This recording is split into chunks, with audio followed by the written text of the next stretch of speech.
Thank you, Ward. That was just such an inspiring conversation about we are all creatives. We all can create and are creative beings. We are beings of creation and all have the opportunity to apply creativity to anything and everything we do. Once a month, we get the opportunity to deep dive with Ward on the podcast, and always it's inspiring. I'm literally sitting there in the production studio learning as we're having these conversations. Up next, we have the opportunity to hear from a longtime friend, a mentor, someone who has created a lot of opportunity, success, and inspired a lot of people through not only his startups, but his political career as a state senator and a lot of the developments and things that have happened here in downtown Mesa. Bob has been an integral part of. Bob is the founder originally and CEO of Sky Mall. He has been a state senator, has developed many projects in the state of Arizona, as well as his current project, which is a really exciting and monumental product in the housing and development world with Zenny Home. I'll let him deep dive on that. But Bob will be speaking to us on the power of what if. Bob.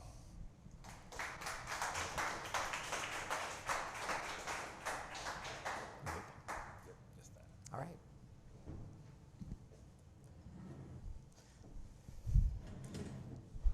It looked like Ward had a hard time staying away from the projector. I'll try to stay over here so I don't get in your way of seeing things here.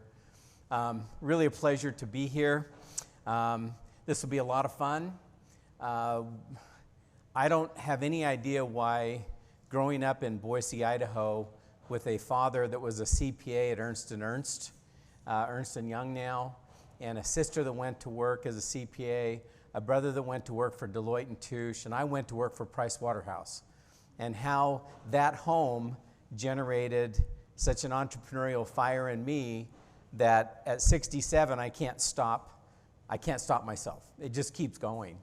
So I apologize, and hopefully you'll see today some ideas that we've actually executed on and created some fun businesses.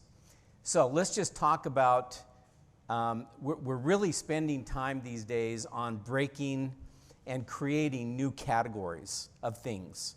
And I don't know if any of you know Jerry Coleman, but he and I are spending time every week for a couple hours at night talking about new categories. He's done a great job of creating new categories in the home business.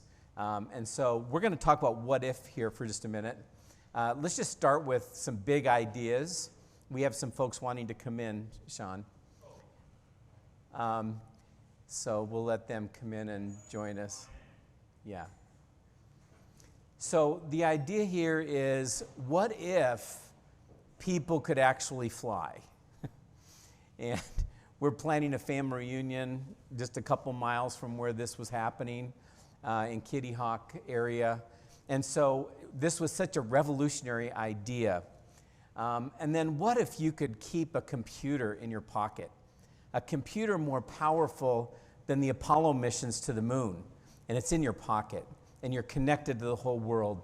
What an amazing idea. And then what if you could launch a rocket, drop 66 satellites into orbit, and then bring your booster back down in the ocean and land it and stick it on a barge?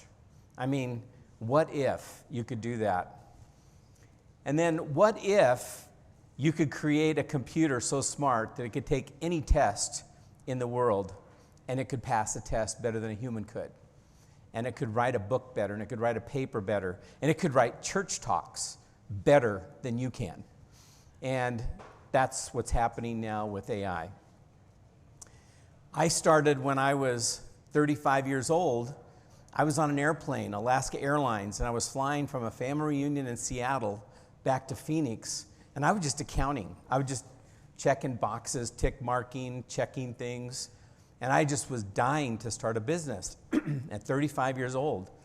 On September 19th, 1989, on that airplane, I said, what if I could create a shopping mall on every airline that was a catalog of catalogs, the best stuff from 25 companies, stuff you would see in your mailbox at home, but it's right here in your seat pocket, and you can use the airphone right there at the seat and dial 3 digits, *012, and have an agent on the phone. And when you land, your merchandise is waiting at the gate. That was my idea. And the name of that idea on that napkin was Sky Mall, a mall in the sky. And when this little 35-year-old punk got off the plane in Seattle on September 19th, by December, I had a finished business plan that was beautiful. At Price Waterhouse, I had taken lots of companies public. I knew what you had to do with an idea to professionalize it and be ready to go talk to investors. And on my birthday, on February 16th, 45 days later, I had raised $25 million of startup money. And we launched the business, and within 1 year of the idea on the plane, we were on the planes. We were on airlines, Eastern Airlines, TWA, Continental, and then we bought our only competitor that was doing a crappy job, and we had 95% market share for 25 years. We went public at we had a market cap in 1998 of $500 million.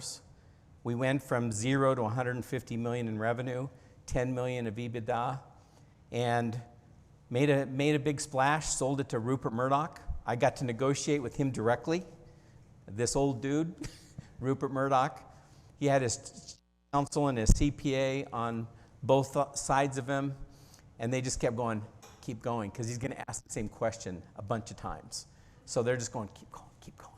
So any interesting experience, great business experience for me, and 13 years later, I exited.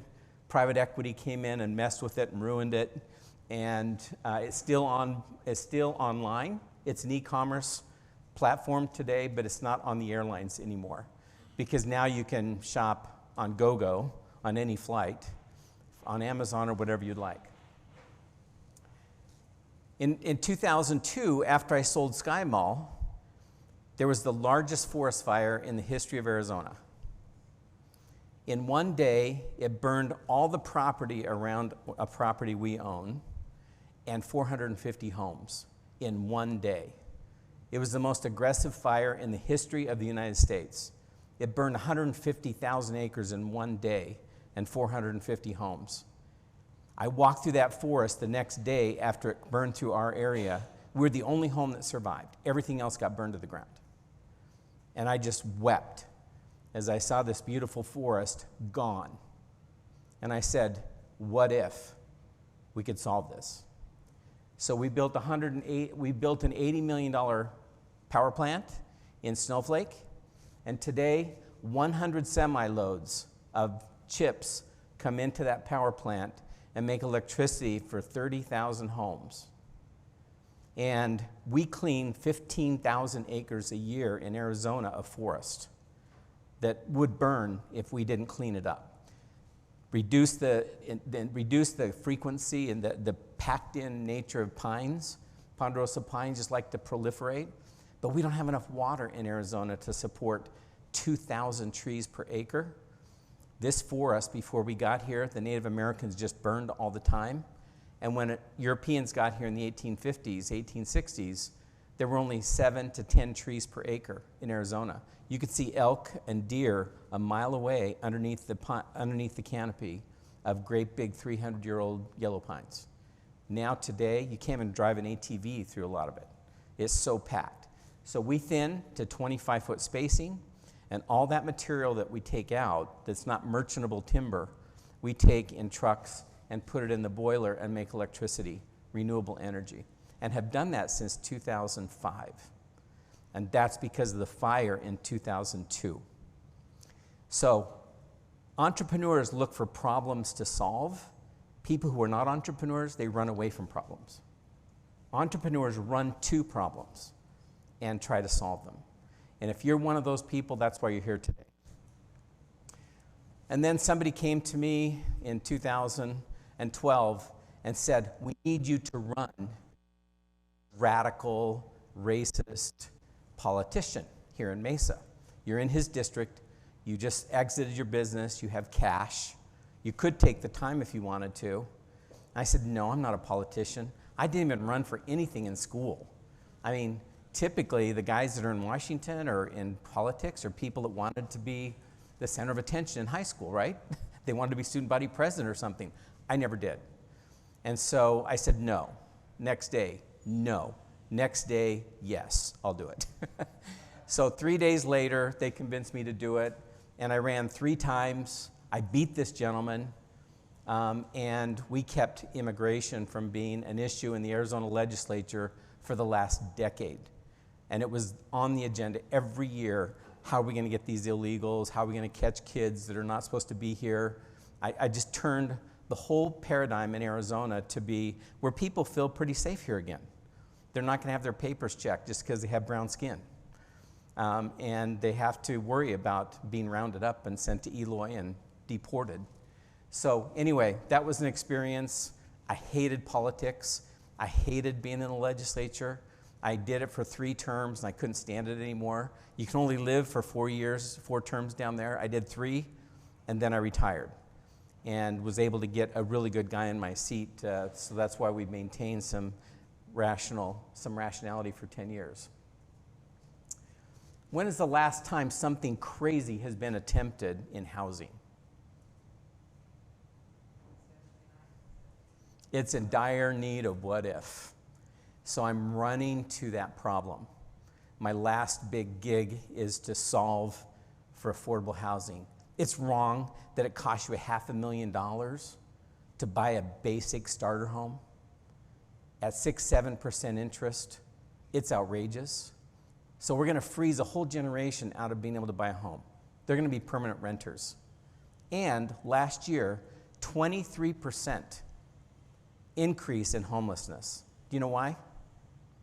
Someone kicked the ladder out from underneath even more people that can't afford rent and they can't afford a house payment.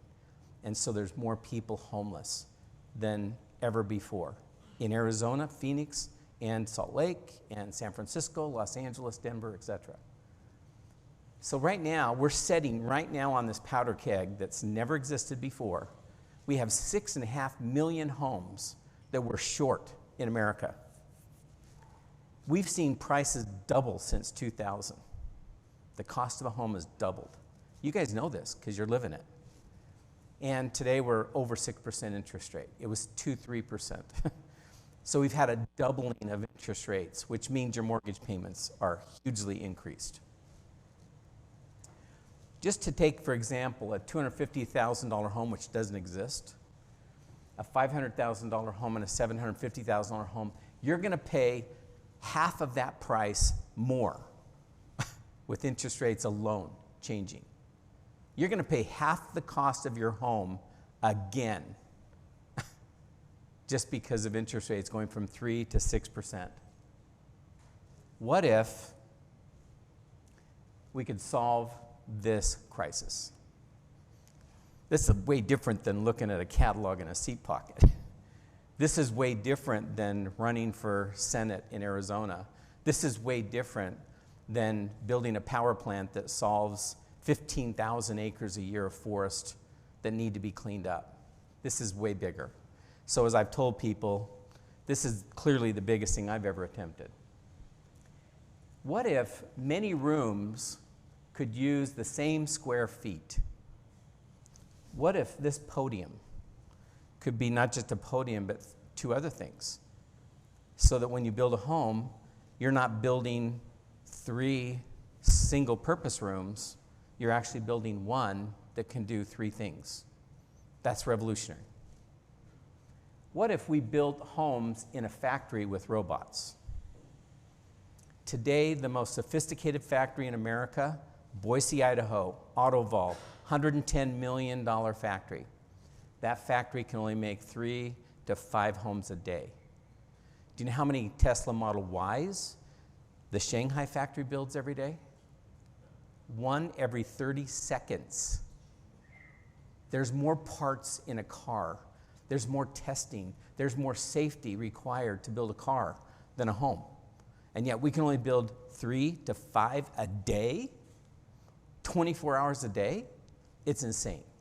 So what if we could build a factory that's as good as a Tesla factory building cars, that's building homes? What if we built products rather than projects? Every home that you build today is a project. New architecture, new site plan, new this, new that, let's do this different. But if it's a product like your iPhone, Apple, Tim Cook is anal about 13, Model 13, Model 14, Model 15 is going to do this and nothing more. And we'll give you another one next year, another product that is going to be this much more. But in the meantime, you're getting 14. You're getting 15. What if we were building homes like products instead of homes like projects? What if homes were both high quality and affordable? Imagine that. That just seems unbelievable. What if you could have all the modern conveniences and you could be off-grid? Okay? Today, our factory is in Page, Arizona. There's a helicopter that flies twice a day from Page Airport to the top of Boundary Butte, overlooking Lake Powell. There are no roads off that butte. It's 2,000 feet straight up. Monument Valley, right there. What if you could take your home and Huey helicopter that on top of that butte and live as comfortably as you live in your home in Mesa? We can do that today.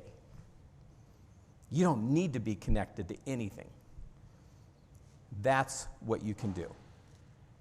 And that's ZennyHome. That's this new company that we're creating. We have perfected 2 base units. Think of these as products, not projects. There's a 1-bedroom unit, and there's a 2-bedroom unit. We call them the Denizen and the Citizen. We've worked for 3 years. They're licensed. They're perfection.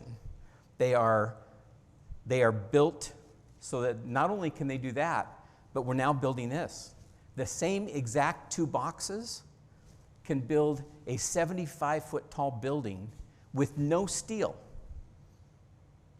You literally build a concrete podium, put a grocery store down there, put stairs and an elevator, and the same units that sit on the ground as a 1- and 2-bedroom home, they stack together and bolt together with no extra steel. No extra beams, supports, everything is inside the walls. Imagine building like that. Products that stack together like Lego blocks. And it looks like this. It's beautiful. If you haven't been, we invite you over to our models. They're just 3 blocks from here. The first models in the world to come and see what we're doing. Please come and see them. They're beautiful. The bed is an Ori bed from MIT. The king-size bed goes up, voice command, a button, an app on your phone. The bed disappears, and this becomes your living room, entertainment room. This wall moves 8 feet, and behind it is a walk-in closet for the ladies. And when it closes, it opens up all this extra room. It's also an office. So this room is a living room, an entertainment room, your master bedroom, your office, and your walk-in closet. 5 things, 1 room. Pretty cool. Come and look at it. And each unit is fully furnished in the factory. When we hired Tesla's engineers to come in a year ago to look at this, they said, don't put any improvements in your building. Don't put cranes. Don't do anything. Just move them along manually and build these manually until you've built 100 of these to make sure that everything works. It's constructible. It's manufacturable. It's not moving around. It's stopped. The design has stopped. You've got 1.0 finished and approved. Then we'll come back in a year and show you how to turn this into a Tesla gigafactory to build lots of homes. So that's what we're doing. We build from, notice all the steel. We call this our chassis, our car chassis. It's a big steel frame that has all the steel that normally goes outside of the room. And we do it with recycled steel so it can be used again and again. We've just launched a new part of our business called Planet Wise. WISE stands for you're off-grid on water, internet, sewer, and electricity. Off-grid. How can you do that? As off-grid as your phone. It's with you. Water, number one. Cool company called Aquaria. I just did a webinar with the CEO the other day. This can make all the water from the atmosphere that you need in your home. It's taking water from the air, humidity from the air, and making all the water you need in your home. Imagine that we're all looking for rivers and streams and lakes to put homes next to or pipe water to your house. What if you just took the water out of the air and used that? It's beautifully clean. It's perfectly clean. So water is doable. This is a new startup in San Francisco we're working with. Very exciting. No, don't need water. Internet. Everybody knows about Starlink, right? Elon Musk has got 5,000 satellites up there now. And the broadband connection, we run our business in Page off of Starlink. We run our $5,000 a night resort that my wife and I own with Starlink. It's how we talk, voice over IP. It's our phones. It's our website. You don't need anything besides this. Ask the Ukrainians. They're fighting a war against Russia, one of the largest powers on earth, off of Starlink. That's a little frustration for them. Sewer. We found a company in Germany that for 20 years has been taking all their sewer into these 4 tanks that can be in your house, in your basement. And do you know what comes out this side over here? Drinking water. Drinking water. You may not want to drink it, but your pee and poo in one end and drinking water on the other side, 98%. There's a YouTube out there and the dude drinks it and I'm going, oh, I wouldn't do that. But they do it on the International Space Station. You're drinking your poo and your pee every day. That's how you live. There's no way to get fresh water piped up there to the International Space Station. Now, we would never drink it, but you could take 98% of the water coming into your home and reuse it. It could wash your clothes. Maybe you can do that. Maybe you won't drink it, but you can use it for your toilet. It is, exactly, yeah. And oh, by the way, how big of a problem is water today in Arizona? How many of you own land that you don't have a certified 100-year water supply on in Arizona, in Pinal County? There's a lot of acreage that doesn't have a certified 100-year water supply. When we got cut on our CAP allocation, guess what? Electricity, so easy. Since 1996, my wife and I have lived off-grid using PV, batteries, and inverters. Not hard to do. We live very well on 35 acres for 50 people. The porters go up and use our place. I mean, it's not perfect, but it's very livable electricity on using just solar. So industry experts are asking me now, when we show them this, there's a new category here, Bob. This isn't what we've ever seen before. This isn't tract housing. This is not modular. This is not RV. This is not HUD homes. This isn't mobile homes or trailer homes. This is something new and different. What is it? So today I'm asking you, you're the first ever to see this, okay? We're trying to create a name for this new category. Not the company, not Zenny Home. But what is the category that we're creating here? And we've come up today with just a name called fast housing. Fast housing is factory built, advanced, stackable, and transportable. I'm looking for a better word, but acronyms is as far as we've gotten at this point. a new category of housing. Factory, the F in fast, is factory built with the speed and precision of robots, like you build a Tesla. Advanced, we've got an app we're developing. We also got this robotic stuff coming from MIT. Also, Google in San Francisco has something called Bumblebee. Really cool stuff, walls that move, furniture that moves, very cool stuff. So how about a home advanced that has the latest smart home? I don't care if it's Amazon, Google, or Apple. It all talks together now through Matter, quote unquote Matter. That's the platform everybody's using to talk together. We will use Matter that uses anything you want. Then we'll have transforming spaces, robots, robotic furniture and walls, and then environmental technology we just talked about, okay? That's the A in fast. Then they're stackable. This is huge. 75% of our 40,000 units on backlog right now, 75% are developers who are done dealing with on-site issues. I can't get trades. My trades pull up, go to another job for more money. I'm stuck with no plumbers, no electricians, no sheetrockers. It's a mess. So they love this idea that they could sign a contract with Bob and a factory would build their boxes and all they have to do is do the foundations and the podium or something. And then the boxes come and we're done. And it's transportable. Right to your site, boom, here it is, have a crane waiting. A crane has to handle 15 tons because it's fully full of furniture, beds, everything. And it picks it up and drops it on the foundations. So what has the public response been to this?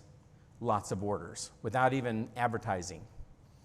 40,000 soft orders, all through unpaid organic traffic, 1 bedroom, 2 bedroom, stackable. And lots of unprompted fan-generated content. And we're in Forbes magazine, Builder magazine, Yahoo Finance. We're just getting people to find us. And by the way, Sean's team is our social media consultants. We just hired last month, 2 months ago, to help us start to get ourselves out there. So far, what if in this space is making a difference? I've got Salt Lake City mayor, I've got this homeless problem, 23% more people this year than last year. I don't have beds. What can you do for me?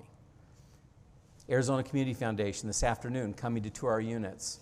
All of our donors in Arizona, high net worth families that are donating money, the mission this year, affordable housing. And guess what? We have lots of money we can invest in a company that's not being philanthropy money in our family office. Can we invest in the company? So this is the topic, number one in Arizona today. From all the surveys, people can't afford housing, and they're falling off the economic ladder into homelessness. So what assumptions can you challenge in your business, and what's the big what if you can ask today in what you're doing, what you're working on? What problems can you run to versus run away from? Entrepreneurs run to, they're like firemen. They don't run away from a fire, they run to the fire. And they put the fire out. That's what entrepreneurs do in business. So, I have 2 more quick things. Please come and see our models. I mean, it's not perfection yet. These were early demos, early prototypes. But please come, they're 3 blocks from here, and see the 1 bedroom and the 2 bedroom units. They really will blow your mind in terms of what a product might look like versus a project. And then we have Series A financing right now. Last year we did a $6 million round of seed financing. And right now we're doing, again, never done before, surprise, surprise. We're doing a crowdfunding on WeFunder for those who want to invest $250 or more. And we have a Reg D offering that offers accredited investors $25,000 minimum to be in part of the Reg D investors. And if you have capital gains, 1031s, things like that, you can invest in an opportunity zone. We are in an opportunity zone. And so people are investing there as a tax shelter. And then we also have a convertible debt offering that makes 8% interest for the next 18 months. So you can invest the money and not put it in preferred stock right now and wait for 18 months, earn interest, and then convert the interest and the principal into stock in 18 months. This is really popular right now. So anyway, we're investing in the future of housing. We'll probably do a public offering in 3 years. We'll have 23 million this year in revenue. Next year, 70 million in revenue and profitable. And in 2025, we'll be 150 million in revenue and very profitable about the time we start going public. So hockey stick there, profitability there, lots of interest. It's the biggest and best thing I've ever done. And at 67, it's about time, right? All the other things are kind of little things. Any questions? What do you do with the ash from your snowflake? So what do you do with the ash from your snowflake chip power plant? Yeah, we were going to do what coal ash does, which makes cement. But there's what they call ASTM certification. And biomass tends to have rocks and all kinds of things in it when you pick it up in the forest. Sometimes some weeds and different things. Maybe some marijuana. I'm just kidding. You're just picking up all this stuff in the woods and you put it in the boiler. And so the ash coming out is never been tested to see if it will work as a concrete cementatious input. But we would love to do that. There's not enough biomass plants in America to make that worthwhile. Coal ash gets used for cement. We haven't found another use yet for ours. Have you guys looked at We landfill it. putting that in the water, like lakes? Because the natural, what happens is like when forests burn down, Yeah? a lot of that runs straight into lakes. And that ash actually purifies lake water. And have you guys looked at that? We have not. That might be. The other thing that's in ash, wood ash, is potash, which is a wonderful fertilizer. And I'm sure we have some potash in our ash. You know, but we take today about 3 big earth mover units a day of ash out into our landfill and landfill it. So we should do something with it. It's one of the best purifiers of water, known. I love it. I need to put you in touch with my son that runs the business, and 2 redheads will figure it out. He's a redhead too. How old are you? 41. He's 41. You'll love him. Brad, redhead, tall guy. I've actually met him before. Have you? Highland High School graduate. So, anyway, another question? That's a good one. Yes. Ernest? Hey, Bob. Hi. I may have missed this. Do you guys have a price for your units that you're projecting to go to market with? Thank you. The price for the 2-bedroom is $125. The price for the 1-bedroom is $90. And do those qualify for financing, like standard home financing? Thank you. Yes, they do. They're Fannie Mae, Freddie Mac approved, FHA, veterans, because they are what they call IBC and IRC, International Building Code, and International Residential Code. Once they're bolted down to the foundation, they are not a HUD home. They are a home with all the qualifications of a stick-built home. Does that include the land? No. We don't know where you want it. Does that include shipping? No. We don't know where your house is. So everything's a per mile basis from Page, and we'll give you that calculation. We have the guy that started Swift Transportation, Jerry Moyes, has started another transportation company to move our boxes. So he'll be the one that brings the boxes to you. Yes. Costs us a little more by helicopter? Yes. But just think about how much you save not having to pay the city impact fees. Who wants your sewer? Who wants your water? Who wants all that stuff? We're all set by ourselves. Thank you so much, Bob. Oh, sorry. Thank you so much, Bob. This was an awesome presentation. The quick question, because you mentioned that about the permanent rental. how can you make sure that these houses will just not be another way for people who can afford to buy them and rent them, and then it's still gonna be an issue, right, with renting? Like, how do you control who's gonna buy these houses and how they're gonna be used? Okay, so if somebody buys our home and it's roughly half the price of another home, they're paying half the price, monthly payments and all that, than they would pay for a real home. So what's your concern if they get misused? Like investments.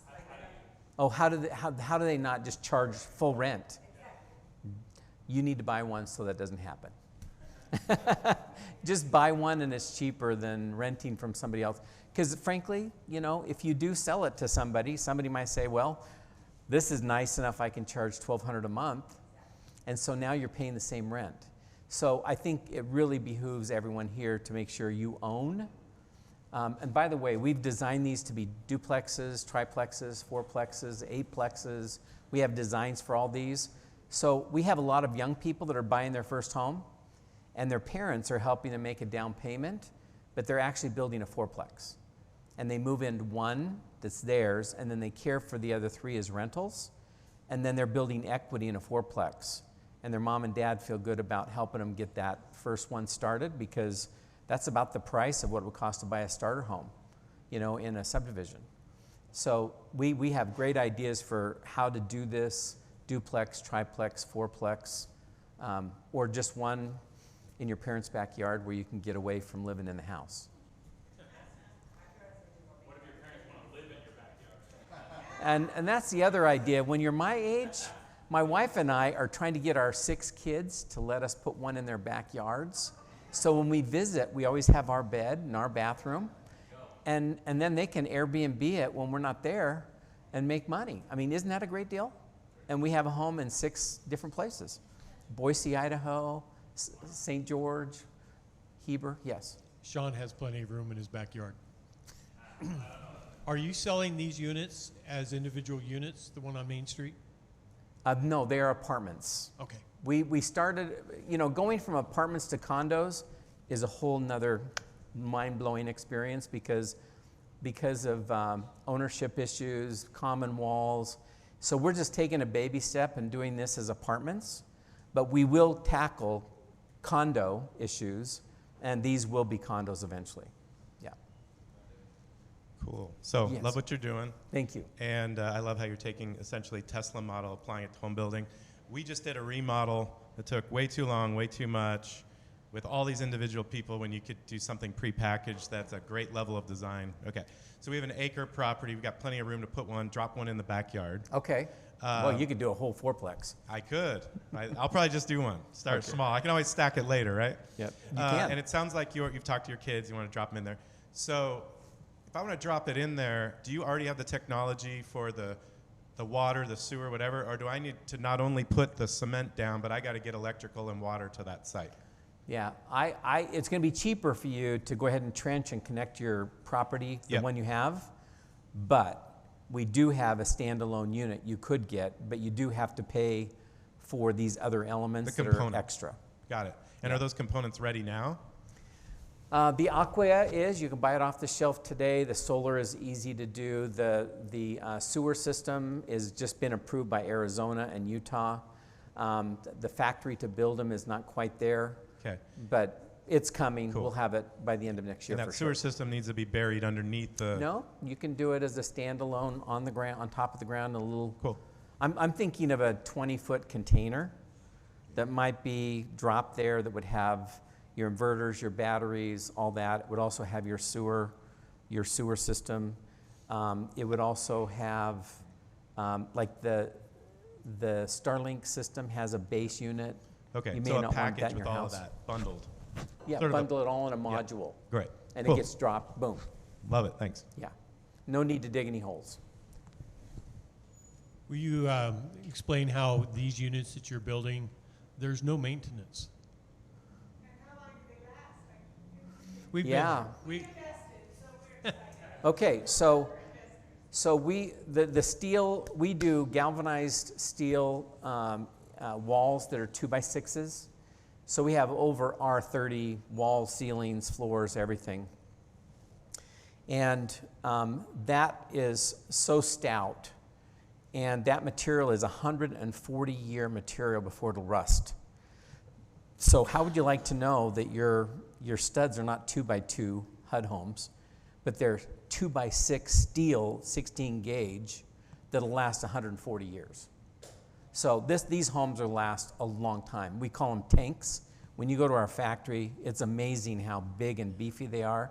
Go to our models and just kind of wrap them on a little walk on the inside. They're solid. These are like tanks. They're like little baby tanks. So please come and try them. Yeah. What's your timeline like? If I went down and ordered one today, like how long would it be before it show up? We're shipping 12 this month. We'll build 90 between now and the end of December for this tall structure. We've got a vineyard. We're doing 9 for in Tucson. There's another 40 to 60 units in the pipeline behind that on another apartment. I'm saying mid-2024, we could have a unit to you if you rapidly got out there and said, here's my reservation, I want one. And there may be 2 or 3 that, according to David, maybe will jump ahead in line. Yeah, we never know. Customers, we thought they had permits, they thought they had everything arranged, and they didn't. And so all of a sudden one pops up that's available now.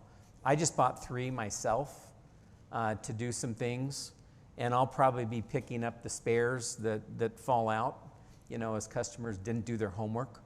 They said, I want one, and then they weren't really ready for it when they come out of the factory. How difficult is it to get permits? Like, we live in Mesa, like, is it a lot of hoops to jump through, or what have you seen? Well, we're teaching Mesa to love us and what we are. And so I'm down here on Serine, 122 South Serine, and I'm going through the permitting process with the city of Mesa. Once they see one of our units and how they grid tie and everything, then they're going, oh, okay, now we get it. We've never seen one of these before. Remember, we're a different category. They've never seen this before. And so we're actually possibly going to retain, Jen Daniels, Mayor Daniels from Gilbert. She's now running a consulting firm, and they represent the League of Cities and Towns. And we're actually exploring engaging them to go pre-qualify every city in Arizona so that they've seen it, they've seen the plans, all the complaining or kickback, all the kicking against the pricks that they're going to do happens. And then when a nice customer like you walks in the door and says, I want to put a Zenny home in my backyard, there's literally no pushback. So we're going through that process. But it's new. They're going to have to get comfortable with it. It's already way and above beyond code of anything that's in town. We're better than any home built in Mesa today. So we are not afraid of meeting standards. What is Phoenix's new Yes. regulation do for So Tucson passed last year or the year before an ADU ordinance. ADU means accessory dwelling unit, which is a little casita, granny flat in your backyard. Tucson approved that. And then Phoenix did it last week. So we could actually put 1.4 million new units in Phoenix in backyards. The rule is there enough room? Answer, yes. We all have too big of lots in Arizona. And so putting a Zenny home in the backyard, and now we're getting them to accept a Zenny home as a pre-approved ADU in Phoenix. And Gilbert has already passed an ADU ordinance that you can do this in Gilbert. Jen said she passed it in 2018. Might need some tweaking. Salt Lake has just passed it. So the big cities all over America are passing ADU ordinances which allow you to put casitas in your backyard. California allows you to put up to 4 units on one lot now by state statute. SB 9 passed in California, Governor Newsom, 4 homes on one lot if there's room, just to get densification and get more homes in the market. I have a question over here. So have you started talking to or trying to partner with, let's say, local nonprofits for housing to figure out how can we get people these homes that actually need them as opposed to people buying them up and turning them into Airbnbs, which we know has contributed to, the rising cost of housing. So have you thought about that or working with people in those spheres? Yes, when I was in the Senate, I worked with Katie Hobbs. She was in the Senate as well, and we became very good friends.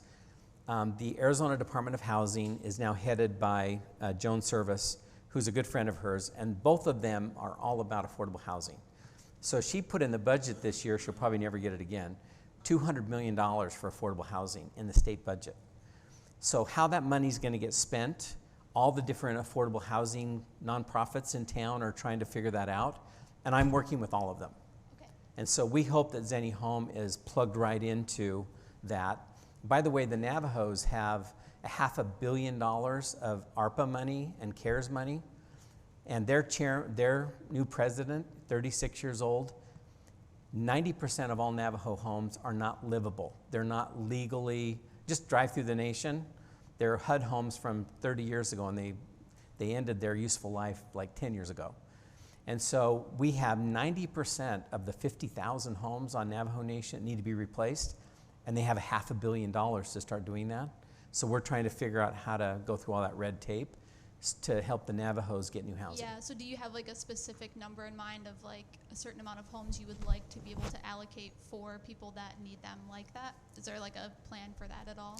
Yeah, we didn't show you, but there's a new plan. The new Tesla factory in Page will make 7,000 homes a year. And so Arizona on its peak year, I think, did 50,000 home starts. So 7,000 is a big number. We will actually be able to put a lot of homes into this market. And I think it'll solve that problem.